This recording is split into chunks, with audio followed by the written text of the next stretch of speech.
Flame channel message 2 तरीकों से divine आपको रेडी करेंगे रियूनियन के लिए। नमस्कार, एसेंशन चैनल से मैं रूपाली आप सभी का बहुत बहुत स्वागत करती हूँ।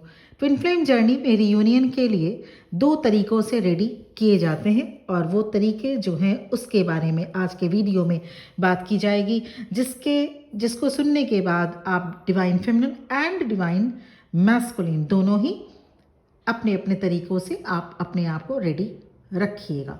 Twin flame journey divinely orchestrated होते हैं, चाहे जितने हार्ट ब्रेक्स हों, जितने पेन मिले, कितने केओटिक सिचुएशंस क्यों ना हों, यूनिवर्स रीयूनियन के लिए आपको रेडी करते हैं। ये समय है आपको चैनल मैसेज देने का और वो 2 तरीकों से डिवाइन आपको रेडी करेंगे। अभी आने वाले समय में वो तरीके जो हैं उसको ध्यान से सुनिए। नंबर 1 वे, ईगो डेथ, जो आपके सोल के साथ अलाइंड नहीं है, जैसे आपका नेचर, आपका ईगो, आपकी सोच, आपका वे ऑफ हैंडलिंग, आपका प्राउडी या बोस्टफुल नेचर एक झटके में ग्राउंडेड हो जाएगा। It's a soul surgery that forces the ego to collapse as it cannot coexist with vibrational frequency of divine love.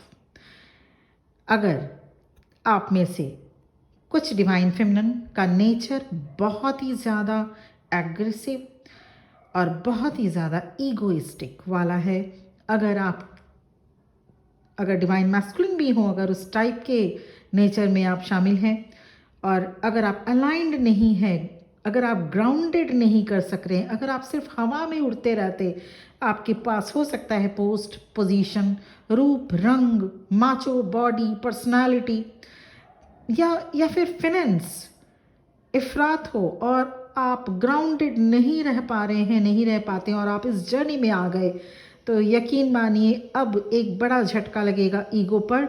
और ये ईगो डेथ बिल्कुल भी आसान नहीं होती। ईगो की कोई जगह नहीं रह जाती इस जर्नी में।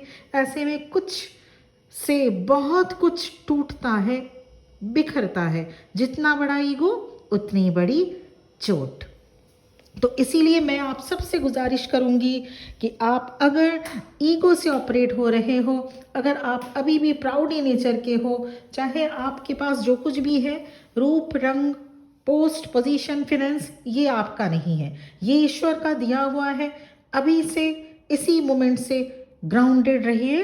इसीलिए बार बार एक ही बार अब डिवाइन ज़्यादा अपने एंगल से नहीं समझाएंगे। ऐसे में बहुत कुछ टूटेगा, बिखरेगा। जितना बड़ा ईगो होगा उतनी बड़ी चोट मिलेगी। डिवाइन मैस्कुलिन के लिए भी सेम, डिवाइन फेमिनिन के लिए भी सेम ये होगा। यूनिवर्स के लिए दोनों सेम है, बराबर है। एंड नंबर 2, कार्मिक डिटैचमेंट। कार्मिक डिटैचमेंट मीन्स कुछ ट्विन फ्लेम्स कार्मिक के साथ जुड़े होते हैं, फैमिली या स्पाउस के तौर पर। ऐसे में डिवाइन किसी न किसी तरीके से कार्मिक के साथ डिटैचमेंट या परमानेंट सेपरेशन, जिसमें फिजिकल या इमोशनल या फिर दोनों ही ये तरीके हैं यूनिवर्स के पास, डिटैचमेंट कराएंगे कार्मिक के साथ।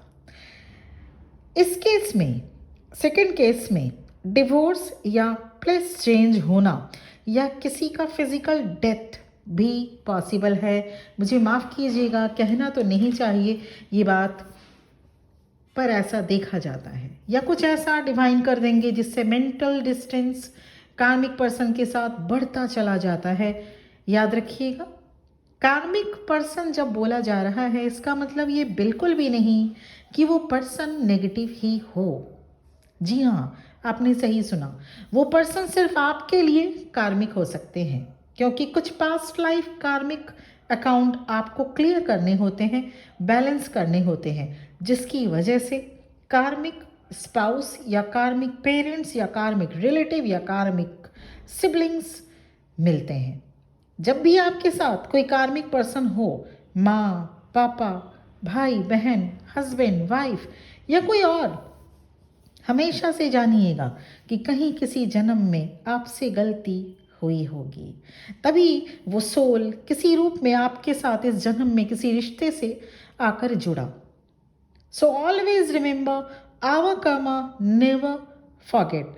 अच्छे भी तो लोग मिल सकते थे, अच्छे माँ बाप, अच्छे हस्बैंड, अच्छे वाइफ, अच्छे भाई बहन, अच्छे रिलेटिव भी तो मिल सकते थे।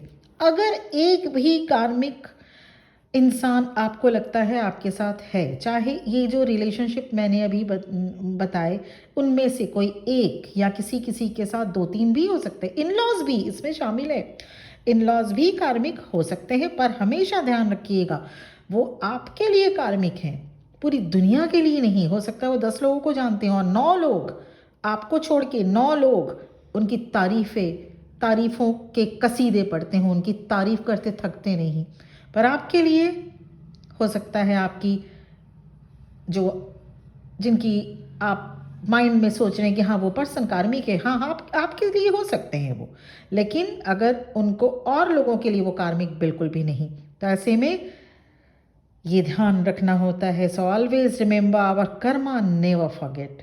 कर्मा एक ऐसा रेस्टोरेंट है जहाँ आप अपने चॉइस से ऑर्डर नहीं कर सकते, जो आपने पकाया है वही सर्व होगा। सो ये चैनल मैसेज डिवाइन की तरफ से डिलीवर करना मेरा ड्यूटी था और थोड़ा सा लेट हो गया है, बेगिंग फॉर दैट, मुझे माफ़ करिएगा। और बहुत बहुत खुश रहिए। मैं हमेशा मेरे हर सब्सक्राइबर्स को और व्यूवर्स को हमेशा ये कहती हूँ, don't create any negative Karma, क्योंकि ऐसे में हमें ही पे बैक करने होंगे।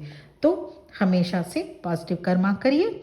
और अगर कोई कार्मिक के साथ आपका इंटेंगलमेंट है, अगर आप जुड़ी हुई हैं किसी न किसी एंगल से, ईश्वर ना करे, पर फिर भी अगर आप जुड़े हुए हैं, जो डिवाइन मैस्कुलिन भी अगर सुन रहे हैं और डिवाइन फेमिनिन तो सुनती ही हैं ये वीडियोस, मेरा आप सबसे यही कहना है, उस पर्सन को दोष ना दें, दोष खुद को दें। क्यों नहीं अच्छे मिले आपको पर्सन, है ना? तो कुछ न कुछ पकाया हुआ आप ही का होगा। हाँ, इस जन्म का नहीं, पर पिछले जन्म का क्या। सोल के पास रिमेम्बरेंस होती है, याद होती है, सोल कभी नहीं मरती।